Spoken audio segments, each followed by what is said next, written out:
Welcome back. వివాహానికి వధూవరుల జాతకాలతో పొంతన అవసరమా? పెళ్లికి జాతకాలు తప్పనిసరిగా చూడాలా? ప్రపంచంలోని మిగతా దేశాల్లో జాతకాలను అంతగా పట్టించుకోవడం లేదు కదా. మరి అక్కడ పెళ్లిళ్ళు జరుగుతున్నాయి కదా.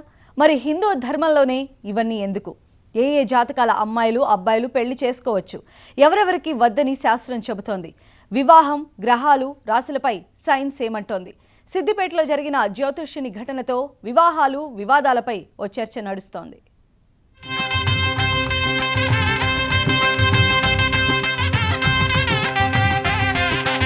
మంచి జీవితానికి జ్యోతిష్యమే సరైన మార్గం అంటారు పండితులు. మన మాటల్లో అపార్థం తావు లేకుండా ఉంటే కాపురంలో అన్యోన్యతకు స్థానం ఉండదంటారు హేతువాదులు. ఇదంతా ఇప్పుడు ఎందుకు చెప్పాల్సి వస్తుందంటే, సిద్దిపేట జిల్లాలో ఓ ఫలానా అమ్మాయిని పెళ్లి చేసుకుంటే అత్తకో మామకో గండం తప్పదని వరుడిని బెదరగొట్టాడంటూ వధువు తరపు బంధువులు సదరు జ్యోతిష్యుడి ఇంటి ముందు ధర్నాకు దిగారు. అయితే అమ్మాయి పేరు మీద బలం లేదని, పేరు మార్చుకోవాలని మాత్రమే తాను సూచించానని, బెదరగొట్టడం అనే మాట అబద్ధమని చెప్తున్నాడతగాడు. అసలేంటిదంతా? నిజంగా వివాహం చేసుకోవాలంటే జాతకాలు చూసుకోవాల్సిందేనా అన్న అభిప్రాయాలు వ్యక్తమవుతున్నాయి.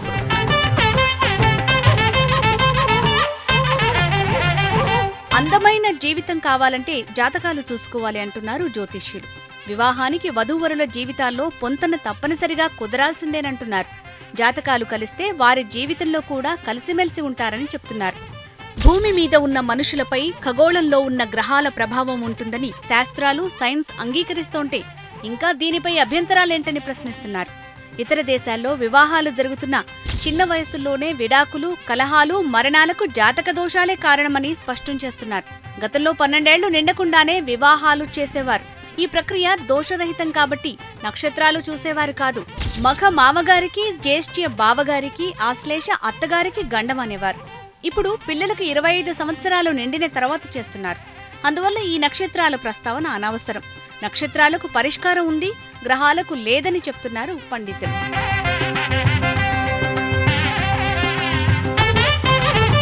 ముహూర్తాలు, జాతకాలు, గ్రహాలు, రాసులు చూసుకుని పెళ్లి చేసుకున్న వారిలో ఎంతమంది అన్యోన్యంగా ఉన్నారో చెప్పాలంటున్నారు హేతువాదులు. అలాంటివేవి చూసుకోకుండా ప్రేమ వివాహాలు చేసుకున్న వారు దాదాపు అన్యోన్యంగా ఉంటున్న ఎంతో మందిని సమాజంలో చూస్తున్నామని చెప్తున్నారు. తల్లి గర్భంలో అండం, శుక్రకణాలు ఫలదీకరణ చెందినప్పుడే మనిషి జీవం మొదలవుతుంది. అదే అసలైన పుట్టుక. తల్లి గర్భం నుంచి బయటపడటం అనేది కొనసాగింపు మాత్రమే. ఖచ్చితమైన సమయాన్ని చెప్పలేం. అలాంటప్పుడు జాతకాలు రాయటానికి ఏది ఆధారం అని ప్రశ్నిస్తున్నారు హేతువాదులు. ఇప్పుడు ఎక్కువ డెలివరీలు సిజేరియన్లే.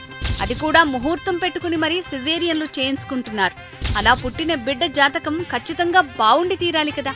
అలా జరుగుతోందా అంటున్నారు. నవగ్రహాల ఆధారంగా జాతకాన్ని నిర్ణయిస్తారని జ్యోతిష్యులు చెప్తున్నప్పుడు సూర్యుడు గ్రహం కాదు, చంద్రుడు ఉపగ్రహం, రాహువు కేతువులు నీడలు, 4 పోగా మిగిలినవెన్ని? మరి నవగ్రహాలనే మాటకు తావెక్కడా అని ప్రశ్నిస్తున్నారు. ఏమైనా మొత్తానికి జ్యోతిష్యం, సైన్స్ అంశంపై మరోసారి ప్రస్తావనకొచ్చింది. రాసులు, గ్రహాలు, గ్రహచారాలు, ఉపచారాలు ఇవన్నీ సైన్స్తో మిళితమై ఉన్నాయని జ్యోతిష్యులు, అదంతా ట్రాష్ అంటూ హేతువాదులు ఇలా ఎవరి వాదన వారు వినిపిస్తున్నారు. ఇంతకీ అసలు నిజమేంటి? సైన్స్ ఏమంటోంది? శాస్త్రం ఏం చెప్తోంది?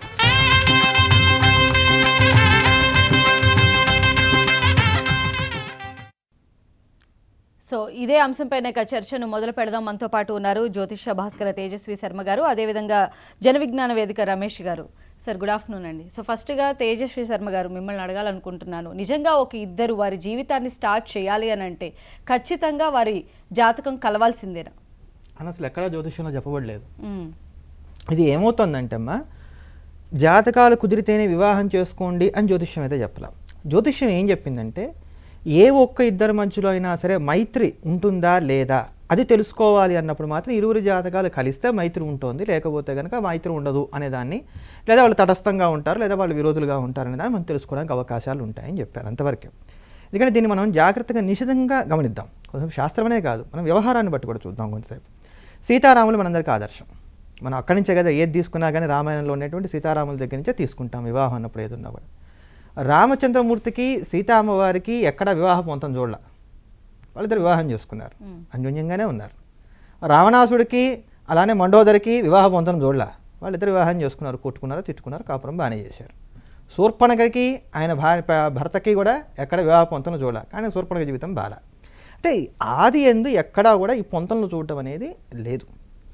అంతదాకెందుకు, ఈ మనకి ఇంట్లో ఉండేటువంటి బంధువులు ఎవరైనా ఉన్నారనుకోండి, ఒక మేనమామకి ఇచ్చి పెళ్లి చేయాలో లేదా మేనత్త కొడుకు ఇచ్చి పెళ్లి చేయాలంటే కూడా జాతకాలు చూడకుండా పెళ్లి చేసేటువంటి వాళ్ళు చాలామందే ఉన్నారు. ఇక్కడ ఇలా చూసే చేసుకోండి అని శాస్త్రం అయితే చెప్పాల. ఇది ఒక జాగ్రత్తగా ఏమైందనంటే, సరే కానీ ఒకప్పుడంటే ఒక మోరల్స్ ఉండేవి, ఎథిక్స్ ఉండేవి. సరే వీడు భర్త లేదా వీడు నా భార్య, నేను ఇలా ఉండాలి, అమ్మో మా అమ్మ చెప్పింది లేదా మా నాన్న చెప్పాడు లేదా సంఘానికి భయపడాలి, ఇవన్నీ ఉండేవి. రాను రాను ఇది తగ్గి కాస్త అభద్రతాభావాలకు వచ్చి విడాకులు బాగా పిచ్చిమీరుతుండేసరికి ఏమైందంటే, ఎందుకు వచ్చిన గోలి రాద్ధాంతం అంతా, ముందుగానే అసలు సఖ్యత ఉంటుందా లేదా చూసుకొని వివాహాలు చేసుకుంటే బాగుంటుంది కదా అనే దాని మీద మొదలుపెట్టారు. ఆ మొదలుపెట్టినటువంటి దానికి కొనసాగింపుగా ఇవన్నీ వస్తున్నాయి.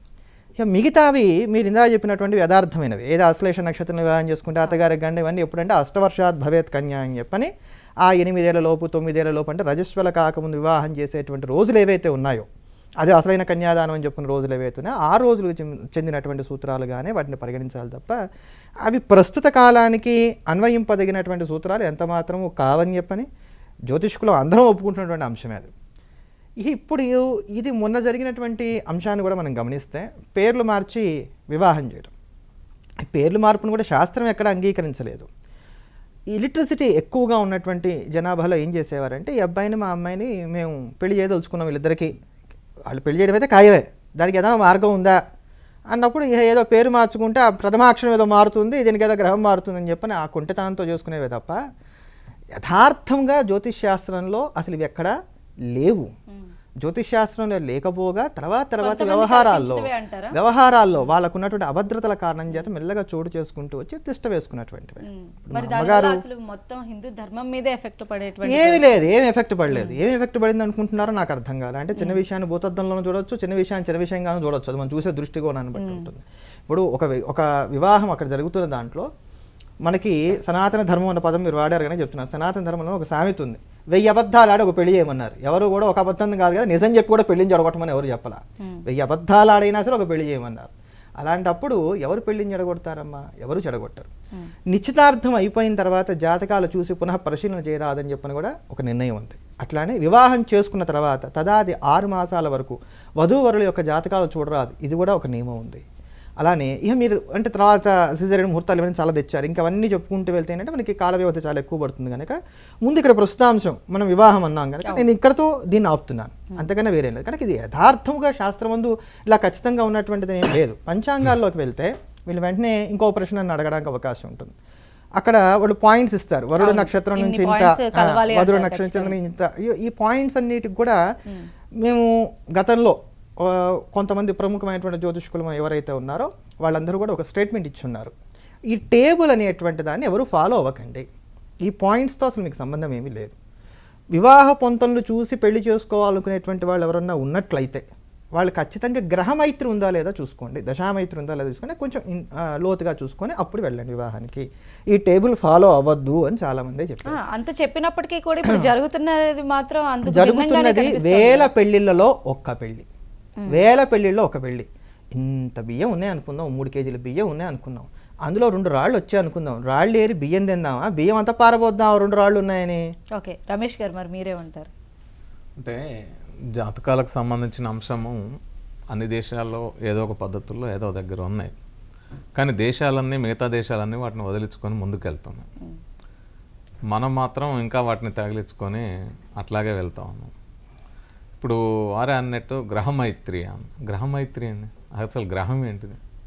గ్రహము అది ఎందుకు తిరుగుతుంది, ఎంత దూరంలో ఉంటుంది, దాని ద్రవ్యరాశి ఎంత ఉంటుంది, మన ద్రవ్యరాశి ఎంత ఉంటుంది, దాని మీద మన ప్రభావం ఎంత ఉంటుంది, మన ప్రభావం దాని మీద ఎంత ఉంటుంది, ఇవన్నీ లెక్కలేసి చెప్పగలిగిన కాలం ఇది. ఈరోజు అంగారక గ్రహం మీదకి మనం ఒక రోవర్ని పంపిన కాలం ఇది. ఈ కాలంలో వాటి ప్రభావం ఉంటుందని చెప్పడమే పెద్ద మోసం. రెండవది అసలు లేని రాహుకేతువులు, వాటి మీరు అక్కడ ఏదో నీడలని చెప్పారు, నీడలు కూడా కావు. దేని నీడ అది? రాహుకేతువులు అనేవి అసలు లేని గ్రహాలు అవి. అంటే లేని వాటిని ఉన్నాయని చెప్పి నేల నుంచి మోసం చేశారు. ఎప్పుడో క్రీస్తు శకం 500 సంవత్సరాల కాలంలోనే, అంటే దాదాపు 1500 సంవత్సరాల క్రితమే ఆర్యభట్ట రాహుకేతువులు కారణం కాదు, ఇవి కేవలం నీడలాట మాత్రమే అని చెప్పాడు. సో అది చెప్పిన తర్వాత కూడా ఈ 1500 సంవత్సరాల పాటు ఆ రాహుకేతువుల పేరుతోటి మోసాలు చేసుకుంటూ వస్తున్నారు. అందువల్ల అంటే ఇలాంటివి లేనివి వాటిని ఉన్నాయని చెప్పడము, అసత్యాల్ని ప్రచారం చేయడము, వాస్తవాల్ని గుర్తించకపోవడము, వీటి వల్లనే ఇట్లాంటి సమస్యలన్నీ వస్తాయి. ఇప్పుడు గ్రహమైత్రీలు ఉన్నాయి అనుకుంటే, గ్రహమైత్రి ఉంది లేదా ఇంకోటి ఉందని ఎవరి మీద అని చెప్పి, ఇప్పుడు వారు చెప్పినట్టు ఏదో ఇది లేదు ఇది లేదని ఇక్కడేదో చెప్పినట్టు కాదు.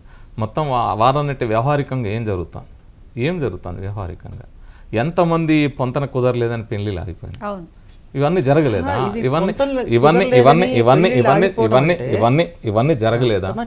ఇవన్నీ జరగలేదా? పొంతన కుదరలేదని పెళ్లిళ్ళు ఆగిపోయింది లేదా? పేర్లు మార్చి చేస్తున్నది లేదా? మీరు ఒక అసలు పేరు నేను ఒక కార్డు చూస్తే అనేక కార్డులలో అది కనపడుతుంటుంది. అరే ఈ పేరు మనకు ఎవరు తెలిసిన వాళ్ళు కాదు కదా, ఈ కార్డు ఏంది అనుకుంటా. కింద తండ్రి పేరు చూసిన తర్వాత అరే వీళ్ళకి ఈ పిల్ల ఉందా లేకపోతే ఈ బిడ్డ ఉందా ఈ కొడుకు ఉందా అని మళ్ళీ డౌట్ వస్తుంది. అట్లా పేర్లు మార్చి, అంటే పేరు మారిస్తే గ్రహబలం మారిపోతుంది. అంటే అన్ని రకాల రెమెడీస్ ఉంటాయి వీళ్ళ దగ్గర. అంటే శాస్త్రం చెప్పేది వాళ్ళే,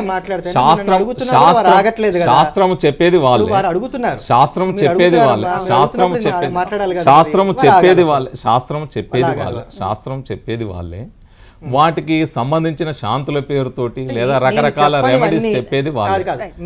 ఇక్కడ విషయం ఏంటంటే జరుగుతున్న అంశాలు ఏవైతే ఏ గ్రహం ప్రభావం దేని మీద ఉంటుంది, ఎందుకు ఉంటుంది? ముహూర్తం ఎప్పుడైతే పెడుతున్నారో, ముహూర్తం దేని బేస్ లో నిర్ణయిస్తున్నారో ఆ ముహూర్తం ప్రభావం ఎట్లా ఉంటుంది? నేను ఒకే ప్రశ్న అడుగుతాను ఫస్ట్. అసలు జ్యోతిష్యం అనే దాంట్లో ఈ ఫలానా భాగాన్ని మేము ఒప్పుకోమని అంటున్నారా, అసలు జ్యోతిష్యమే ఒప్పుకోమంటున్నారా? ముందు అది క్లారిటీ కావాలి. ఎందుకంటే వారు అన్ని మాట్లాడారు, నేను అడుగుతున్నాను జ్యోతిష్యమే మేము ఒప్పుకోమా, లేకపోతే జ్యోతిష్యంలో కొన్ని అంశాలు ఉన్నాయి ఇవే మేము ఒప్పుకోమా, అదొకటి చెప్తే నేను దాని తగ్గట్టుగా సమాధానం చెప్తాను. ఓకే, ఒక పబ్లిక్ కాలర్ ఉన్నారండి, ఆయన స్పందన కూడా తెలుసుకుందాము. నమస్తే రాంబాబు గారు. చెప్పండి రాంబాబు గారు. అంటారు మీకు చిన్న ఉదాహరణ చెప్తా మీకమ్మా. మా ఊళ్ళో జంగాలు ఉన్నారు. అక్కడ ఏమవుతుందంటే వాళ్ళు ఏదో ఒక పెళ్లి చేసుకుని తగులు పడి వాళ్ళు లక్షల కోట్లు సంపాదించారు జ్యోతిష్కాలు చెప్పడంలో. వాళ్ళు ఏమయ్యారు, వాళ్ళ సాగు వాళ్ళు తెలియకుండా గన్నవరం దగ్గర కాల్ చేశారు ఒకరిని, ఒక ఆయన్ని ఆ ఊళ్ళోనే చంపేశారు. మరి అందరు జ్యోతిష్కాలు చెప్పేవాళ్ళు వీళ్ళు ఎట్లా చనిపోయారు అసలు? కాబట్టి అంతా ట్రాష్, జ్యోతిష్కాలు అనేవి లేవు, అబద్ధం. Okay, so caller response. ఇంకొక మాట చిన్న మాట చెప్తా. చెప్పండి. ఇప్పుడు పుష్కర కాలంలో పెళ్లిళ్ళు చేయకూడదు అంటారు. అవును, 6 నెలల పాటు చేసిన ఆ పుష్కరం తర్వాత చేసిన వాళ్ళు 100 సంవత్సరాలు కాపురం చేస్తారా, ఈ చేసిన వాళ్ళు 100 సంవత్సరాలు చేయకుండా సరిపోతారా అనేది కూడా ఆ శాస్త్రి గారు చెప్పాలి. తేజస్వి గారు, ఇప్పుడు నేను ఖచ్చితమైనటువంటి క్లారిటీగా ఇవ్వచ్చండి. నాకు తెలిసి నేను అనుకున్నంత వరకు మరి ప్రశ్న అడిగిన శాస్త్రి గారిని కానీ రమేష్ గారిని కాదు కదా, అంటే అక్కడ శాస్త్రి గారిని అడుగుతున్నాను, వాళ్ళు నివృత్తి చేయాలి అని అన్నారు వారు. అందుకే నేను మాట్లాడుతున్నాను. ఒకటి నన్ను అడిగిన దానికి మీరు సమాధానం చెప్తారు. కానీ నాకు అర్థమైనంత వరకు, ఎందుకంటే ముందు భాగం నాకు అర్థం కాలేదు, తర్వాత భాగం నాకు అర్థమైంది పుష్కరాలది. కానీ ముందు భాగంలో ఏంటంటే జ్యోతిష్యులు కూడా చనిపోయారు కదా, మరి వాళ్ళ మీద గ్రహ ప్రభావం. వాళ్ళిద్దరూ ఏంటంటే ఆ ఊరి ప్రజలందరికీ జ్యోతిష్యం చెప్పి వీళ్ళు కోట్లు గడించారు, ఆ తర్వాత వాళ్ళని చంపేశారు. అంటే జ్యోతిష్యులు వాళ్ళనే చంపేస్తున్నారు, వాళ్ళకి తెలియదా? వాళ్ళు ఎలా తెలుస్తారు? ఎందుకు తెలియదు? ఇప్పుడు ప్రతి జాతకంలో కూడా 12 భావాలు ఉంటాయి. 12 భావాల్లో అష్టమ భావం అనేది ఆయుర్ధాయానికి సంబంధించినటువంటి భావం. ఈ భావాన్ని అనుసరించి పరాశర మహర్షి ఏం చేశారంటే మృత్యువు ఎలా వస్తుంది, వస్తే అది ఎలా ఏ రూపంలో వస్తుంది, అంటే అది వాళ్ళకి ఏమన్నా ఇంట్లో జరుగుతుందా, బయట జరుగుతుందా, హాస్పిటల్లో జరుగుతుందా, రోగంతో జరుగుతుందా, అనాయాసమైన మరణం జరుగుతుందా, ఇట్లాంటి దీని మీద కూడా ఒక భావం ఉంది. దీన్ని ఏం చెప్తారంటే పెద్దవాళ్ళు అనేటువంటి వాళ్ళు అయినంత వరకు ఈ మృత్యుభావం మాత్రం చూడొద్దు, ఎందుకంటే దానివల్ల ప్రయోజనం ఏమీ లేదు కనుక అని. అంతేగాని ఎంత జ్యోతిష్కుడు అయినా, అంటే డాక్టర్కి ఏమి రోగం రాకూడదని లేదు, మానవ జన్మ ఎత్తినటువంటి వాడు, మానవ జన్మ ఏముంది, భూతకోటిలో ఎటువంటి జీవరాశికైనా సరే మృత్యు అనేది సహజంగా జరిగేటువంటి అంశమే. సో వాళ్ళకు కూడా వస్తుంది. జ్యోతిష్కుడు అనేటువంటి వాడు ప్రతిదాన్ని ఆపేస్తాడు, ప్రతిదానికి రెమెడీ ఇస్తాడు అనుకుంటే అబద్ధం. అది అలా ప్రతిదానికి రెమెడీ ఉండేట్లయితే కృష్ణ పరమాత్మని పక్కన పెట్టుకొని పాండవులు వనవాసం చేయాల్సినటువంటి అవసరం వచ్చి ఉండేది కాదు. ఇదొకటి. రెండవది, ఇక్కడ కలకాలం కాపురాలు నిలబడ్డానికైనా అనంటే ఇందాక ఒక మాట అన్నారు, మనకు మాత్రమే ఈ జ్యోతిష్యం చూసుకొని పెళ్లిళ్ళు చేసుకోవడం ఉంది, ముహూర్తాలు ఉన్నాయి, మరి విదేశాలకి లేవు కదా అని చెప్పి నేను మనకి ఇందాక మీరు స్క్రోల్ చేస్తూ చెప్పినటువంటి మాటలు. మనకి ఇక్కడ వివాహం అనేది కేవలం సహజీవనం చేయడానికి మాత్రం అనేదే కాదు. షోడశ సంస్కారాలు ప్రధానంగా ధర్మశాస్త్రం నిర్దేశం చేసినటువంటి ఉన్నాయి. ఇవి జ్యోతిష్యమే అనేది ఆధారంతో సంబంధం లేనటువంటి అంటే గంటల కొద్దీ మాట్లాడేటప్పుడు ఆపడానికి ప్రయత్నిస్తే నేను ఆపలేదు. మీరు అట్లా గంటల కొద్ది మాట్లాడడానికి పిలిస్తే వారిని పిలిచి మాట్లాడి కాదండి. ఆయన మాట్లాడినంత సేపు ఆయన మాట్లాడినంత సేపు నన్ను నేను ఆపలేదు, మీరు ఆపలేదు. కానీ నేను మాట్లాడేటప్పుడు ఆపడానికి నేను మాత్రం నా ప్రశ్న కాదు, అసలు నేను అడిగిన దానికి చెప్పడం కాదు. నేను అనేది ఏంటంటే నాకు మీరు మాట్లాడడానికి సమయం ఇచ్చేటైతేనే నేను నేను మాట్లాడేటప్పుడు టైం ఇస్తానంటేనే ఉంటాను. నేను మాట్లాడడానికి టైం ఇస్తానంటేనే ఉంటాను. నేను మాట్లాడుతుంటే మీరు ఆపారు, ఆయన ఆపారా? ఒకటండి, నేను సూటిగా అడుగుతున్నా. నా ప్రశ్న నేను అడగాలి కదా, నాకు పూర్తి కావాలి కదా. నేను డైవర్ట్ చేయట్లేదు. మీరు అట్లా కాదంటే ఇప్పుడు అనేక రకాల అంశాలు మాట్లాడుతున్నారు. అవన్నీ అడిగిన ప్రశ్న ఇక్కడ విషయం ఏంటంటే వారు అడిగిన ఒక ప్రశ్నకి అది మాట్లాడమని చెప్తోంది. కాలర్ ఏమడిగారు? నేను మొదటి ప్రశ్న కింద మీకు సమాధానం చెప్పాను. కాలర్ అడిగిన రెండో ప్రశ్న ఏంటి? పుష్కరాలు 6 నెలలు దాటిన తర్వాత వివాహం చేయాలి, చేయకపోతే కనుక వీళ్ళకి ఏదో ఇబ్బంది వస్తుందని, తర్వాత అయితే నిండా 100 ఏళ్ళు ఉంటాయంటానికి మీరు సమాధానం చెప్పండి అని అడిగారు. దానికే సమాధానం చెప్తున్నాను, షార్ప్ గానే చెప్తున్నాను. చేతవార్థం చెప్పాలి నాకు కోరిక ఏం లేదు. నేను ఇక్కడ ఎవరికే కూర్చొని ఉపన్యాసాలు ఏమి ఇవ్వట్లా. కనుక సహనం ఉండాలి. సహనం లేకపోతే ఏది కాదు. లేదు గుండాగిరి చేస్తామంటే ఎట్ట కుదురుతుంది? యాంకర్ కూడా ఏం చేయాలో చెప్పేస్తారా మీరే? అటెట్లా అవుతుంది అది? ఇక్కడ ఏంటంటే నేను అంటున్నది, మనకి ఇక్కడ వివాహం అనేది సంస్కారం. షోడశ సంస్కారాలు ధర్మశాస్త్రం నిర్దేశం చేసింది. వాటిలో వివాహం అనేది ఒక సంస్కారం, కేవలం సహజీవనం కోసం మాత్రమే ఏర్పాటు చేయబడినటువంటిది ఇది కాదు. ఆ సంస్కారం చేస్తున్నాం కనుక, ఇక్కడ సంస్కారం చేస్తున్నప్పుడు స్త్రీ పురుషులు ఇద్దరిని కూడా లక్ష్మీనారాయణ స్వరూపంగా భావన చేసి వివాహం చేస్తున్నాం కనుక దానికి కావాల్సినటువంటి జాగ్రత్తలన్నీ కూడా తీసుకోవడం జరుగుతుంది. ఆ సంస్కారాల్లో భాగంగా తీసుకోవడం జరుగుతుంది. అంతేగాని కేవలం ఒక జ్యోతిష్యమనే కాదు, జ్యోతిష్యంతో పాటు ఇవన్నీ కూడా మిళితమై ఉన్నాయి. అది జ్యోతిష్యంతో పాటు ఇన్ని మిళితమై ఉన్నాయి. ఇక్కడ నేను అడిగిన ప్రశ్నకి ఏం సమాధానం అక్కడ దానికి చెప్పారు వారికి. 2 అంశాలు. ఒకటి అది నేను అడిగిన ప్రశ్నకు సమాధానం. ఒకటి ఖచ్చితంగా జ్యోతిష్యం అనేది బూటకం. వారు చెప్పిన ఏ అంశం చెప్పినా నేను జ్యోతిష్యం అనేది బూటకం అని చెప్తాను. ఎందుకంటే జ్యోతిష్యం బేస్ అయింది అది భూకేంద్ర సిద్ధాంతం, తప్పు. రెండోది, అందులో ఏవైతే గ్రహాలుగా చెప్పబడ్డాయో అవి గ్రహాలుగా లేవు. సూర్యుడు నక్షత్రం, చంద్రుడు ఉపగ్రహం, తరువాత రాహుకేతువులు అనే గ్రహాలు లేవు. వీళ్ళు ఎక్కడ చెప్పినా రాహుగ్రస్త కాలం, రాహుకాలము, ఈ ముహూర్తాలు నిర్ణయించే ముందే రాహుకాలం అనేది పెట్టి నిర్ణయిస్తారు. కాబట్టి ఈ రాహుకాలం పేరుతో జరిగేది ఏదైతే ఉందో అదంతా పెద్ద మోసం. ఈ మోసం అనే విషయము ఖచ్చితంగా నేను చెప్పిన ఆర్యభట్ట కాలం నుంచి ఇది మోసం అని చెప్పబడతా ఉంది. అందుకనే వేమన లాంటి వాళ్ళు కూడా దీన్ని క్వశ్చన్ చేసి అది ఎట్లా తప్పు అనేది చెప్పారు. తరువాత మనం స్వామి దయానంద సరస్వతి కానీ వివేకానంద కానీ వీటి విషయంలో చాలా స్పష్టంగా చెప్పాడు. అసలు వివేకానంద ఒక మాట ఆయన ఎంత స్పష్టంగా చెప్పాడంటే జ్యోతిష్యుల గురించి, ఒక రాజు కథ చెప్తూ ఆ రాజుకి జాతకం ఎవరైతే చెప్తున్నారో వాళ్ళ గురించి మాట్లాడుతూ ఆ జాతకం చెప్పి ఆయన వల్ల ఆ రాజ్యానికి వస్తున్న నష్టం చూసి అక్కడ ఉండే మంత్రి ఆ జ్యోతిష్యుని పొడి చేస్తాడని చెప్పాడు. పొడి చేసి అదంతా ఒక స్టోరీ. నేను అంత పొడుగు లోతుల్లోకి వెళ్ళట్లేదు. అంటే అంత కఠినంగా వీళ్ళ పట్ల వ్యవహరించాల్సిన అవసరం ఉంది అనేది వివేకానంద చెప్పారు. అంటే ధర్మం అనే అదే ధర్మం అంటే ఎవరి ధర్మం అనేది ప్రధానమైనది. ఈ దేశంలో ఉండే కోటాను కోట్ల వీళ్ళు ఏదైతే చెప్పిర్రో పద్భాగో అజాయతే శూద్ర అని, అలాంటి కొన్ని 93% ప్రజల ధర్మాన్ని వీళ్ళు ధర్మంగా అంగీకరించరు. వారు ఏమైనా శాస్త్రి గారు మేము అంటే ఒక ఆధిపత్య భావజాలం ఏదైతే ఈ దేశంలో కొనసాగుతూ ఉందో ఆధిపత్య భావజాలం ప్రజల్ని చేస్తా ఉందో లేని వాటిని ఉన్నదని చెప్తున్నా ఈ గ్రంథాలన్నీ ఈ ధర్మాలన్నీ కూడా అక్కడి నుంచి ఈ గ్రంథాలన్నీ ఈ ధర్మాలన్నీ కూడా దానికి సంబంధించిన ధర్మాలు. ఆ ధర్మాలన్నీ అవన్నీ కూడా అక్కడి నుంచి వచ్చాయి. ఎక్కడి నుంచి అందరూ ఇప్పుడు చెప్పొచ్చు. కానీ ఆ భావజాలం ఏదైతే ఉందో ఇది మోసపూరితమైన భావజాలం. ఇక్కడ సూటిగా నేను అడిగింది లేని రాహుకేతుల ప్రభావం ఎట్లా ఉంటుంది, ఇది మనం మాట్లాడుకోవాల్సిన అంశం. ఈ ప్రభావం నేను క్వశ్చన్ అడగట్లేదు. నేను క్వశ్చన్ అడిగిన 2 క్వశ్చన్స్. తర్వాత చెప్పదలుచుకుంది ఏంటంటే ఇవన్నీ మోసాలు తప్ప మరొకటి కాదు. ఖచ్చితంగా సూటిగా స్పష్టంగా మాట్లాడాలంటే లేని వాటిని ఉన్నదని చెప్పి వేల సంవత్సరాల పాటు ప్రజల్ని మోసం చేస్తున్నారు. ఓకే, నెక్స్ట్ కాలర్ ఒకరు ఉన్నారండి. Hello hello hello madam. నమస్తే అండి, చెప్పండి. నమస్తే అండి. ఇప్పుడు వారిని ఒకసారి ఒక మాట అడుగుదాం అనుకుంటున్నారండి. ఎవరిని అడగాలనుకుంటున్నారు మీరు? వారు అదే హేతువాద నాయకులు ఉన్నారు కదా, వారు రమేష్ గారిని. ఓకే, అడగండి. సార్, మరి ఇప్పుడు మనిషి ఏ ఆధారంతో మనిషి ఫంక్షన్ అవుతున్నాడండి? ఏ ఆధారం అంటే ఏ ఆధారంతో మనిషి ఫంక్షన్ అవుతున్నాడు? గ్రహాలు అనేవి లేవు, గ్రహాలతో సంబంధం లేదు. కానీ మనిషిని ఫంక్షన్ చేపిస్తున్నటువంటిది ఏంటని మీరు అనుకుంటున్నారు సార్? ఏ ఆర్గాన్? ఇప్పుడు బాడీలో ఉన్న అనేక ఆర్గాన్స్ ఉన్నాయి, పంచభూతాల ఆధారంగా మనిషి జీవిస్తున్నాడు, ఓకే. కానీ మనిషిని ఫంక్షన్ చేపిస్తున్నటువంటి ఏం ఫంక్షన్ చేపిస్తుంది? సృష్టిని నడిపించి ఆ శక్తి ఏంటని అడుగుతున్నారు. ఇక్కడ విషయం ఏంటంటే గ్రహాలు లేవని నేను చెప్పలేదు. ఇప్పుడు ఒక చిన్న చిన్న చిన్న విషయం చెప్తున్నానండి. మెదడులో ఉన్నటువంటి న్యూరాన్స్ లో సిగ్నల్స్ వ్యవస్థ ఉంది.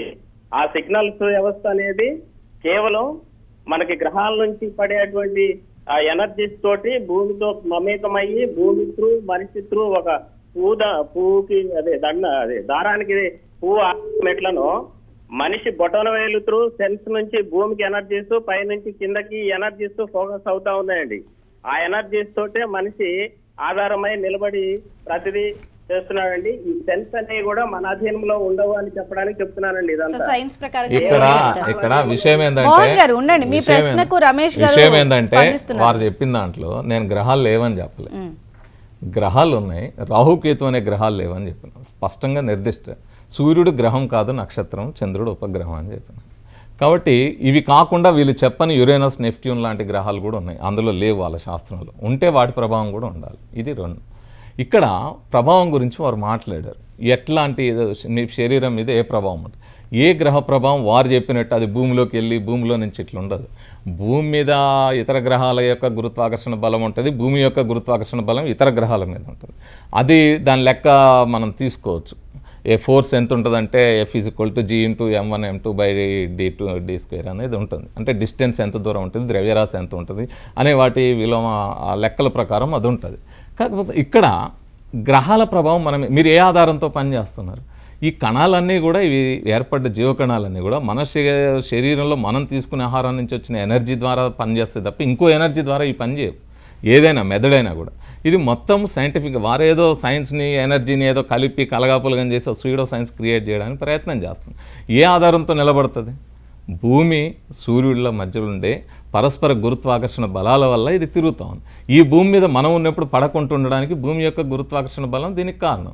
లేదు ఇంకో గ్రహం మనల్ని ఆకర్షిస్తే ఆ బలం ఉంటుంది. ఈ బలం ఎంత ఉంటుంది, ఏ వస్తువు ద్రవ్యరాశి మీద ఎంత ఉంటుంది అనేది ఇది లెక్కలు కట్టగలిగి ఆ లెక్క కూడా చెప్పగలిగింది. ఇంతకుముందు కూడా ఒక చర్చలో ఒక ఆయన గురుత్వాకర్షణ బలం గ్రహాల గురుత్వాకర్షణ బలం ఉంటుందని చెప్పారు. గ్రహాల గురుత్వాకర్షణ బలం మనం మొత్తం అంటే మన దాని ద్రవ్యరాశితో పోలిస్తే మన ద్రవ్యరాశితో చూసినప్పుడు అది 0.0031% కూడా ఉండదు. అంత వంతు కూడా మన మీద ప్రభావం ఉండదు. అంటే ఎంత బలం అంతా కూడా ఉండదు.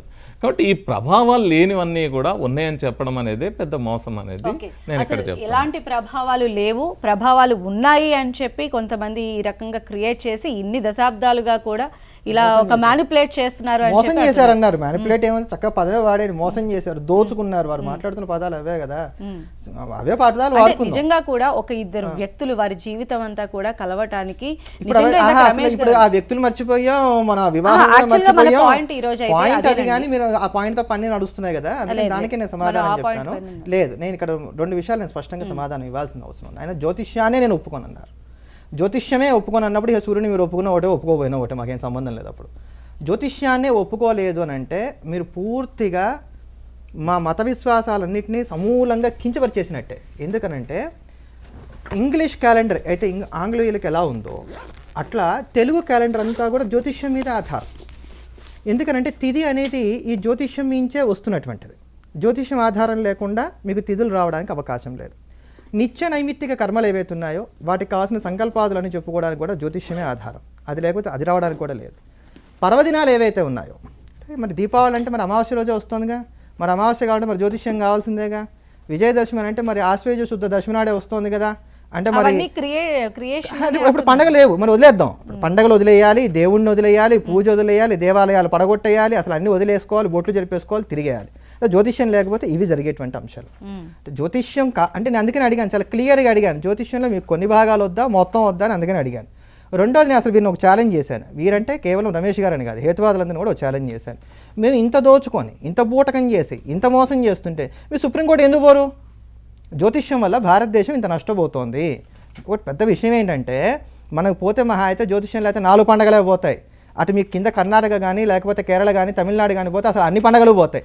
వాళ్ళకి అసలు క్యాలెండర్ స్టార్ట్ అయ్యేదే రవి ఏ రాశిలో ప్రవేశించాడనే దాని మీద ఆ మాసం పేరు ఆధారపడుతుంది. మీనరాశిలోకి సూర్యుడు వెళ్తే మీనమాసం అంటారు, మేషరాశిలోకి సూర్యుడు వెళ్తే మేషమాసం అంటారు. వాళ్ళు అసలు వాళ్ళకి క్యాలెండర్ అయిపోతుంది. అప్పుడు అంటే మీరు మొత్తం సనాతన హైందవ ధర్మం మీద సమిష్టిగా దాడి చేస్తున్నారు మీరు.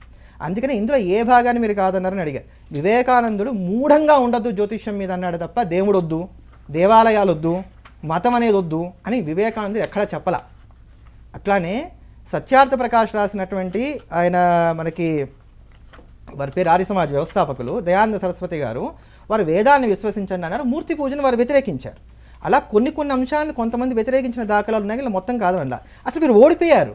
ఓడిపోయిన వాళ్ళు ఎలా మాట్లాడుతున్నారు నాకు అర్థం కావట్లేదు. ఇలా ఓడిపోయారని అంటే వీళ్ళని మేము వెళ్ళమనండి, సుప్రీంకోర్టుకి వెళ్ళి తీర్పు తీసుకురండి, మేము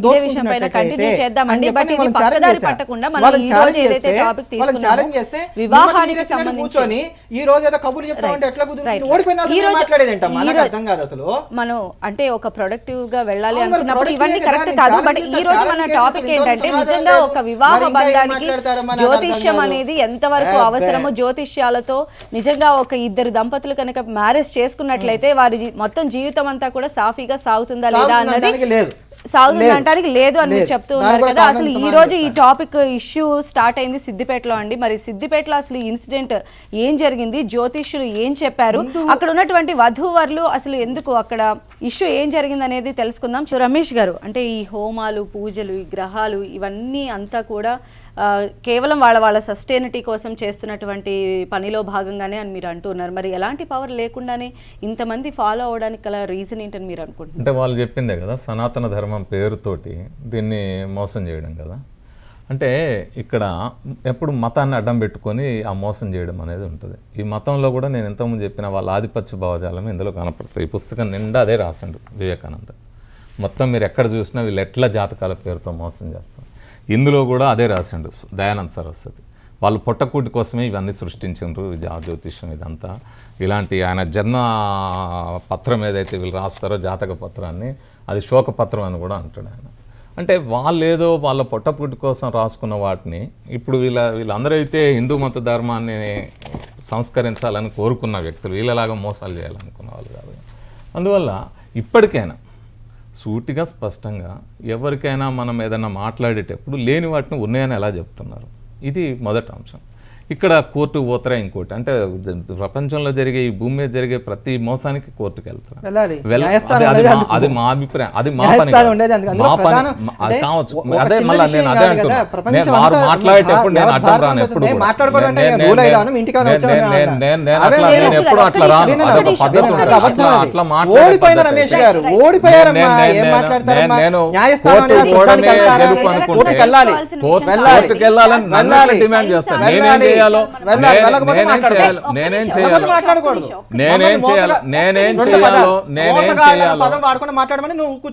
అంటాను, నేను అదే అంటాను, వాళ్ళనే అనట్లేదు. నేను ఒక వ్యక్తిని సహకరించకపోతే వెళ్ళిపోమని చెప్పాను అంతే తప్ప ఇది ఒక నిరంకుశమైన ఆధిపత్య భావజాలానికి ఇదే నిదర్శనం. ఎందుకంటే నేను టాపికే చాలా స్పష్టంగా చెప్పిన, ఈ ముహూర్తాల గురించి కానీ గ్రహశాంతుల వరకే నేను పరిమితమై మాట్లాడుతున్నాను. ఈ ముహూర్తాలు కానీ గ్రహశాంతులు కానీ ఏవైతే చెప్పినరో ఈ చెప్పబడినవన్నీ కూడా ఇది పక్కా అబద్ధము, అసత్యము, వీటి ప్రభావం ఉండదని చెప్పింది నాట్ ఓన్లీ సైంటిస్ట్. సైన్స్ ఎట్లా చెప్తా ఉంది వీటి ప్రభావం లేదని నేను ఎన్ని లెక్కలైనా సైంటిఫిక్గా నేను నిరూపిస్తాను. అవి వాళ్ళు ఒప్పుకోరు. రెండోది నేను చెప్పిన ఈ 2 పుస్తకాలు కూడా, ఒకటి దయానంద సరస్వతి గారు రాసింది, ఇంకోటి వివేకానంద గారు రాసింది కూడా. అవి రెండు కూడా చాలా స్పష్టంగా ఆ రెండు అంశాలు చెప్పబడ్డాయి. ఇవన్నీ మోసపూరితమైన అంశాలు అనేది వాళ్ళు చెప్పినాయి. ఇక్కడ నేను ఇంతకుముందు చెప్పిన ఆ కథలు ఆయన ఖచ్చితంగా అసలు ఆ స్టోరీలో చెప్పినట్టు అసలు పొడి చేయాలి, అంత దుర్మార్గులు అన్నట్టు కూడా చెప్పారు. అందువల్ల ఈ అంశాన్ని గురించి మాట్లాడేటప్పుడు ఇది కోర్టుకు సంబంధించిన అంశం కాదు. కోర్టులో ఏం తేలాలి, నాకు స్వయంగా నష్టం జరిగితే కోర్టు టెక్నికల్ అంశాలు అది దానికి మాట్లాడాలి. ఇక్కడ మాట్లాడాల్సిన అంశము ఇది మీరు అడిగిన అంశము ఇక్కడున్న అంశము అక్కడ ముహూర్తాల వల్ల లాభమా నష్టమా, ముహూర్తాలు లేకుండా పెళ్లి చేసుకుంటే ఏమవుతుంది? దీన్నే కదా 500 సంవత్సరాల క్రితమే వేమన అన్నాడు. నిన్నగా 500 సంవత్సరాల క్రితమే వేమన అన్నాడు, విప్రులెల్లా కూడి వెర్రి కూతలు కూసి సతిపతులను కూర్చ సమ్మతమున మునుముహూర్తముంచ ముండెట్లా మోసరా అని అడిగాడు. అంటే ఒక వ్యక్తి అది మీరు చెప్పినట్టు అవన్నీ జరుగుతూ ఉన్నాయి. కానీ ఇంకోవైపు ఈరోజు మీరు ప్రపంచ మానవాభివృద్ధి నివేదికలు చూసుకున్నా, లేకపోతే ఈ ఆనందంగా అంటే వివాహం అయిన సందర్భంలో ఆనందంగా ఉన్న జీవితాలు కానీ, లేకపోతే ప్రపంచవ్యాప్తంగా జీవితాలు ఆనందమయంగా ఉన్న సందర్భాలు చూసుకుంటే కానీ, ర్యాంకింగ్స్లో చూసుకుంటే స్కాండినేవియన్ కంట్రీస్ ఫస్ట్ 1, 2, 3, 4, 5, 6 ఉన్నాయి. మనం ఎక్కడో 130, 140 స్థానంలో ఉన్న ఇలా ముహూర్తాలు పెట్టి పెళ్ళిళ్ళు చేసిన, జన్మ నక్షత్రాలు పెట్టి పేర్లు పెట్టిన, ఇవన్నీ చేసిన. కానీ అవి ఏమి పాటించిన ఆ దేశాలు ఏవైతే ఉన్నాయో అవి ఆనందమయ జీవితాలు గడుపుతాం. అంటే ఇక్కడ దేనికి సంబంధం లేదు. ఇటు మతాన్ని అడ్డం పెట్టుకొని అడ్డం వచ్చి మోసం చేస్తాం అనేది కూడా కరెక్ట్ కాదు. అక్కడ ఏదైతే జ్యోతిష్యం అనేది ఖచ్చితంగా ఈ జ్యోతిషకారులు వీళ్ళు చెప్పినట్టు కానీ, లేకపోతే ఈరోజున్న భౌతికవాదులు హేతువాదులు చెప్పినట్టు కానీ, లేదా వేమన కాలం నుంచి చెప్పింది కానీ, ఆర్యభట్ట కాలం నుంచి చెప్పింది కానీ, మక్కాలి ఘోషాల కాలం నుంచి చెప్పింది కానీ, సత్యకామ జాబాలి కాలం నుంచి చెప్పింది కానీ, మనం గనుక చూస్తే ఇవన్నీ కూడా ఆ రోజు నుంచి ఈ రోజు వరకు ఆయన అబద్ధాలు అంటారు. ఎందుకంటే అబద్ధాల మీద బ్రతికే వాళ్ళు అబద్ధాలు అనకపోతే అబద్ధాల మీద బిజినెస్ చేసేవాళ్ళు. ఇది ఒక వ్యాపారం కదా. ఒక డబ్బులు ఇచ్చినప్పుడు ఒక వ్యాపారి విక్రయ సంబంధం మత సంబంధం ఎట్లుంటది? ఇక్కడ డబ్బులు తీసుకున్న వ్యాపారికి విక్రయ సంబంధం ఉంటుంది తప్ప ఇంకొకటి ఏముంటది? కొంచెం డివేట్ అవుతున్నాం, అలా కాదు. లైక్ తేజ్ గారు మీరు ఆల్రెడీ ముందు చెప్పారు రామాయణ కాలంలోనే ఎలాంటి ఎందుకంటే వారినైతే మాట్లాడినిచ్చి వారు అడిగిన దానికి నన్ను మాట్లాడివ్వకుండా క్వశ్చన్ వేస్తే సమంజసం కాదు. మీరు ఏ ప్రశ్న అడిగినా దానికి సమాధానం చెప్పాక ఇంకో ప్రశ్న సమాధానం చెప్పను. లేదు మీరు అప్పుడు చెప్పారు రామాయణ కాలంలోనే రాముడికి సీతకి ఏ జాతక పొంతన మనం చూడలేదు అన్నాము. అండ్ మీరు బ్రేక్ ముందు మనం డిస్కస్ చేసుకున్నట్టు జాతకాలు చూసినటువంటి ఒక ఇద్దరు వ్యక్తులు జీవితాంతం కూడా కలిసిమెలిసి ఉంటారు అనేటువంటి గ్యారంటీ మనం ఇవ్వలేనప్పుడు మరి ఈ జాతకాలు మాత్రం ఎందుకు చూడాలనే దానికి ఒక కారణం ఉందమ్మా. మేము దాంట్లో చూసినప్పుడే మేము ఒక మాట చెప్తాం. ఏమవుతోందంటే ఇవాళ రేపు ప్రేమలు విస్తారంగా పెరుగుతున్నటువంటి రోజులు ఇవి ఉన్నవి వాస్తవంగా. అంటే ఈ రోజు ఉన్నటువంటి విషయాన్ని మనం మాట్లాడుకున్నట్లయితే ప్రేమలు విస్తారంగా పెరుగుతున్నటువంటి రోజు. నేను ఒక మాట చెప్పేది ఏంటంటే ప్రేమికులైన వాళ్ళందరికీ కూడా ప్రేమిస్తే జాతకాల జోలికి రాకూడదు, జాతకాల జోలికి వచ్చేట్లయితే ప్రేమించకూడదు. వీళ్ళు రెండింటినీ కావాలంటారు. అయితే పెద్దవాళ్ళు ఒప్పుకోవాలి కనుక ఇంట్లో వీళ్ళు రెండింటినీ కావాలి. జాతకాలు పిల్లల కోసం అయ్యేసరికి ఏమవుతోంది, ఇది జ్యోతిష్కులు అందరూ ఉత్తములని నేనేం అనట్లేదు. నేను ఉన్నదాన్ని యథార్థంగా అయ్యా మీరు కొంచెం వెనక్కి జరగాలి, ఉన్నదాన్ని యథార్థంగానే మాట్లాడదాం, కొంచెం వెనక్కి వంగి మీరు చక్కగా విశ్రాంతిగా మీరు ఇంట్లో కూర్చొని చదువుకోండి, టీ కప్పు పట్టుకొని, ఇబ్బంది ఏం లేదు మాకు. అయితే ఇక్కడ మేము ఏమంటున్నామనంటే ఎందుకంటే ఆయన మాట్లాడే ఆయన ఆగరు. ఇప్పుడు నా ప్రశ్నకు సమాధానం చెప్పండి. నేను అక్కడ ఏమైందనంటే అక్కడ ఇట్లా ఉన్నప్పుడు దీంట్లో కూడా అంత యథార్థవాదులు ఉన్నారని నేను అనట్లేదు కదా, ప్రతి చోట ఉన్నట్టుగా ఇందులో కూడా కొంతమంది ఉంటారు. వీళ్ళు ఏం చేస్తారు, ఇట్లా పేరు మార్చి పెళ్లి చేసుకుంటాను లేకపోతే శాంతులు చేసి పెళ్లి చేసుకుంటాను అని చెప్తారు. వాస్తవంగా అంటే సంస్కృత మూల గ్రంథాలు ఏవైతే ఉన్నాయో అవి తీసుకొని దాంట్లోంచి కొటేషన్స్ కనుక మనం తీసుకోవడానికి కుదిరినట్లయితే అది కుదరదు. అట్లా దాంట్లో ఎక్కడా కూడా ఈ శాంతి చేసి వివాహం చేయొచ్చు అనల్లా.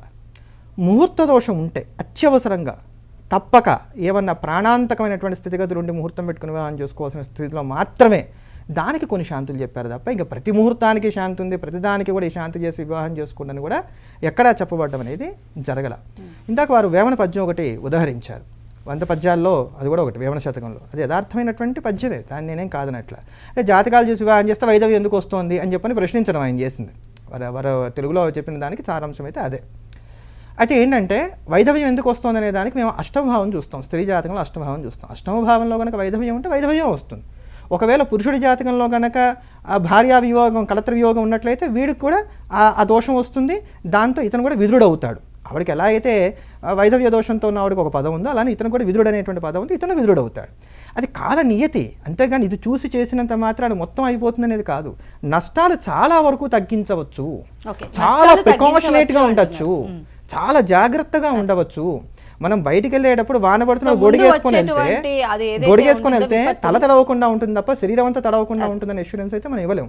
అందులో ముఖ్య భాగమైనటువంటి తలని మాత్రం మనం రక్షించుకోగలుగుతాం. అట్లా నేను చెప్తున్నాను. ఓకే, సో మీరేమంటారు ఫైనల్గా? ఇంకొకటి జ్యోతిష్యం గురించి మనం కోర్టుకి వెళ్ళాలా, ప్రధాని కోర్టుకి వెళ్ళమని ఎక్కడన్నా ఉందా, ఇది న్యాయవాద అంశమా అంటే ఇలాంటివి చాలా చాలా తీసుకోవచ్చు. ఎందుకంటే ఆ భారతం అంతా కదా ఇప్పుడు వీళ్ళు చెప్తోంది అంటే భారతదేశం నష్టపోతోంది, పాపం దేశభక్తులు ఇవాళ నిద్రలేచారు వీళ్ళు, అందుకని వెళ్ళాలి, అక్కడికి వెళ్ళి చెయ్యాలి. అందుకని చేతకాని వాళ్ళు ఏమైనా చెప్తారండి, ఇలా మాటలు అసలు. ఇప్పుడు మోసం చేయడానికి మాకు చేత కాదు, సూటిగానే చెప్తున్నా. లేని వాటిని ఉన్నాయని అసత్యాలు చెప్పి వ్యాపారాలు చేయడం మాకు సాధ్యం కాదు, మాకు చేత కాదు. లేని వాటిని ఉన్నాయని చెప్పి ఏవైతే అసత్యాలు వాళ్ళు చెప్తున్నారో అసత్యాలు చెప్పి వ్యాపారాలు చేయడం మాకు సాధ్యం కాదు. రెండోది ఆధిపత్యాన్ని చేయడం మాకు చేత కాదు. ఇక్కడ అడిగిన మాటలు నేను ఒకటే అడుగుతున్నా, మీరు అవన్నీ కాదంటే ఆయన అంత కించపరిచే కాదండి, ఒక వ్యక్తిని అంత కించపరిచే మాటలు మాట్లాడినప్పుడు ఆపలేదు. ఓడిపోయాడు. నేను వ్యక్తిని ఎప్పుడు అన్ను, నేను ఎప్పుడు వ్యక్తిని వ్యక్తులతో మాట్లాడు అన్నది నన్నే. ఓడిపోయాడు మాట్లాడారు, ఇంకోటి అన్నాడా? ఏతువాదం ఎప్పుడు ఓడిపోదు.